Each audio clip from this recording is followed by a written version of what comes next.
Whoa, that was one of the most adrenaline-packed draws we've ever seen. Yeah. And only our second draw in the match so far. Yeah, and great defense by both players. I mean, Yeah. it looked like at some point Carlsen was in trouble when the rooks came to h5 and to g5, and then great defense by Grischuk to pull out with what couldn't be considered a miracle draw. It's just crazy. I mean, these players are giving it their all for the huge audience watching a B3 Sicilian by B3 Sicilian. Is this Cyrus Lochtawala or Magnus Carlsen? Not many players will get that joke. And we've seen some grandmasters play this B3 stuff, but this is. We've seen Larry Christensen played it, right? Tomáš Gelashvili. Tomáš Gelashvili, the Georgian grandmaster. So we've seen it. Jokes at Cyrus's expense aside, it is possible. Yeah, so I think, maybe. Well, okay, the one over-the-board win for Grischuk in classical chess came against Magnus on the black side of a Sicilian, I believe, and at the tournament that Grischuk's wearing that shirt at, this 2015 Sinkville Cup.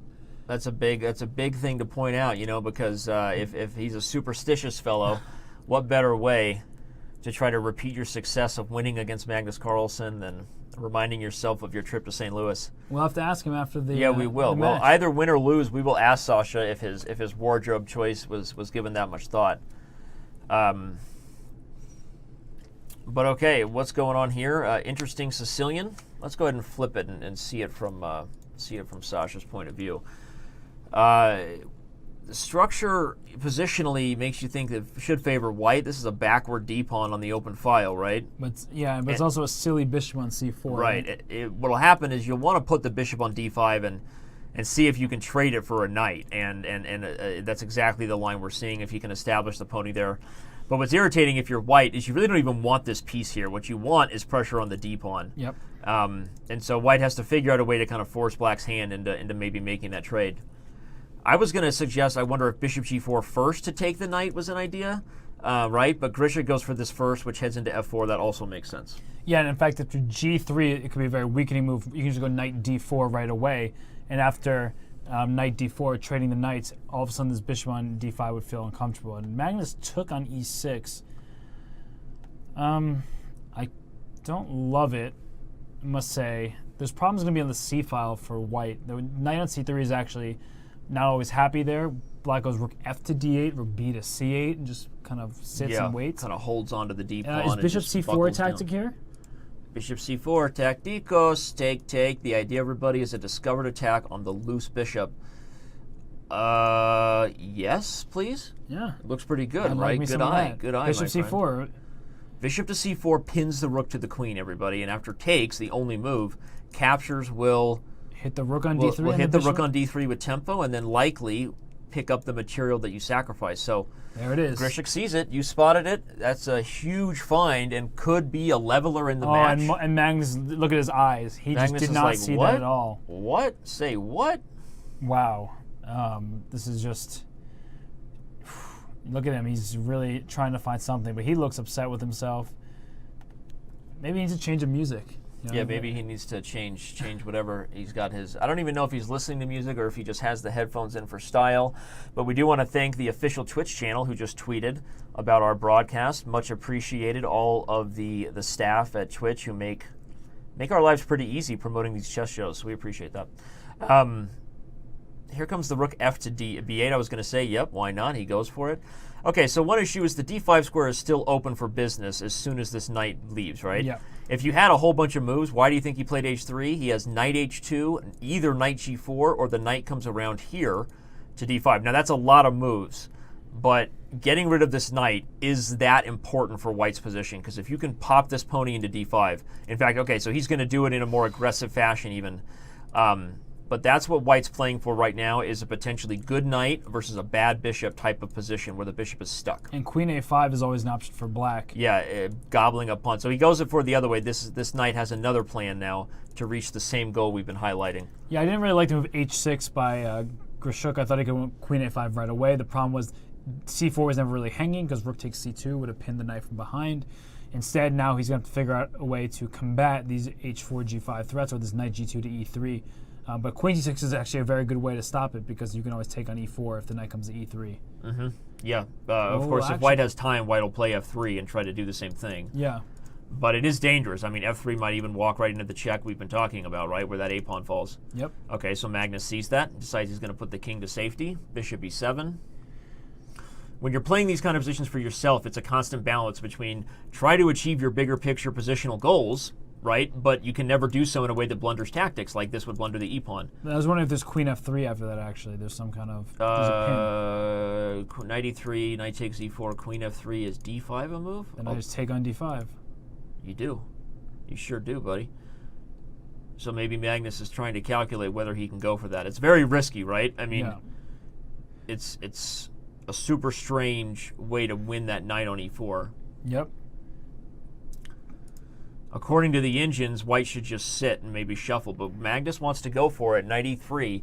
He's gonna show us whether or not knight takes e4 is good for black. Because if it's not, as we said, it's about balancing your bigger picture positional goals with constantly accurately calculating tactics. And that's what chess is at a high level, right? And the problem for white is that if you... Okay, well now c4 is hanging, so that's actually a bit of a legitimate threat. But if you went knight d5, I can always just capture on d5 and then put my bishop on g5. And white is committed some really big structural right, with these weaknesses. pawns. Okay, well, Grischuk's going to go for it. So I liked d5. And the point is, if you take, my knight is no longer pinned. Right. But that's a tempo. Oh, but now the queen, the other knight is, the d5 knight is pinned to the queen. The other knight is pinned. So this knight moves, say, to g5. Maybe it's c3.